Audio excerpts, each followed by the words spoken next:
Is music good or bad?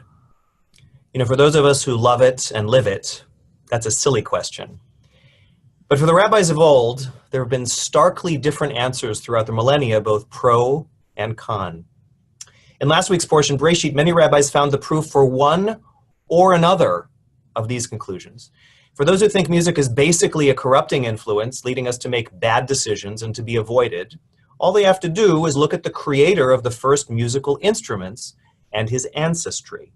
Yuval, the father of Kinor and Ugav, or as modern scholars put it, the creator of chordophones and aerophones, string and wind instruments, standing in for music in general, is a descendant of Cain. Unlike Seth's sole righteous descendant, Noah, who leads the portion for this week, Yuval was among the line that would perish in the flood, intended to give God a blank slate of moral human DNA to work with.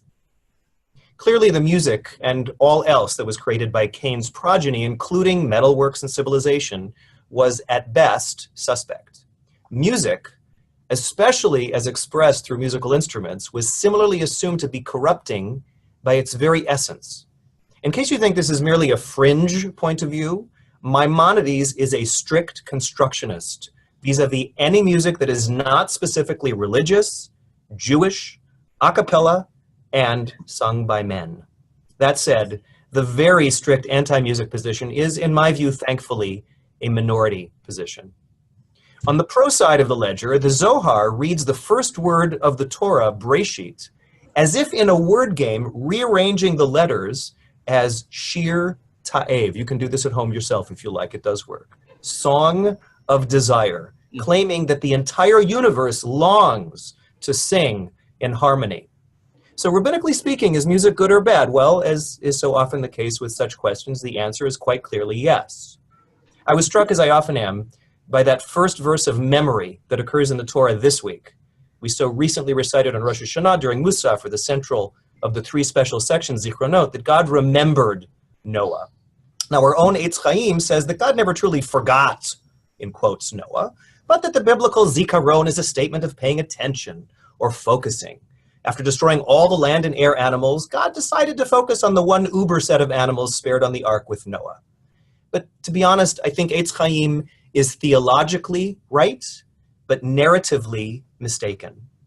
As we often learn in the book of Exodus, God is prone to fits of anger, including ketzef, a form of divine kind of foaming at the mouth, in which God is so livid that the plague or fire unleashed by God's anger is no longer under control. It has a life of its own. I'd like to suggest the flood is the earliest manifestation of God's anger unplugged. God is so angry with the human race, so hot under the divine collar, that the barrier between the upper and lower waters is removed until every mammal and reptile and amphibian and bird is gone.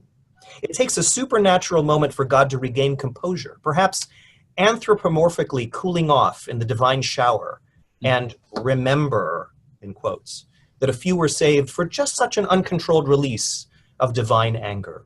Remembering the ark was God's preordained safe word that allowed the creation to not only completely go to waste. God may have regretted creating a being so free and undisciplined as the divine self was wont to be, but not so much to get rid of all the prototypes. As beings made in that image, sometimes we get so involved with our own angers and disappointments and resentments, we forget to be truly, and I do mean truly, thankful for those moments of gratitude we should be acknowledging in our lives. You know, every time a cantor is not included in some communication about the Jewish world, many of us take it as a personal affront, and we're confirmed in our assumption we will always be second-class citizens at best, sailing in steerage on the ship of Jewish status. Well, this coming month in my own town, in Louisville, our federation is doing something different from what it usually does for its big gifts dinner. Usually, they bring in an expensive speaker to a swanky location to honor its biggest donors.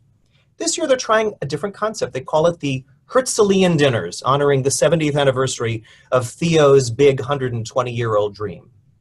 They're inviting their big givers to choose an evening with a Jewish scholar of some kind for a presentation and conversation. There are professors, activists, teachers, and two cantors, Sharon Horties and myself, represented. Of the 15 or so rabbis in Louisville, both pulpit and non, one, by the way, being my wife, not a one was invited to create such a program. It may be it was just too hard to choose. After all, there are only two of us, 15 of them. On the other hand, They didn't have to ask us either. There are probably 10 different dinners being offered. They didn't have to ask us, but they did. What makes Jewish music Jewish? Perhaps the reason our ancient rabbinic colleagues of old had such a difficulty with music is that it's such an incredibly effective trigger for memory, and not all memories are so great. I wonder whether any of Yuval's instruments found themselves onto Noah's Ark, whether Shem and wife played harp, Japheth and his wife flute. Ham and his wife were on percussion. Hearing the sound, perhaps God remembered that although the instruments may have been created by the descendants of the first murderer in prehistory, that harmony was an essential part of the first moment of the biblical Big Bang. At the risk of disagreeing with Maimonides, and I have to admit it wouldn't be the first time, music is good. It helps us to remember and deal with important moments of the past.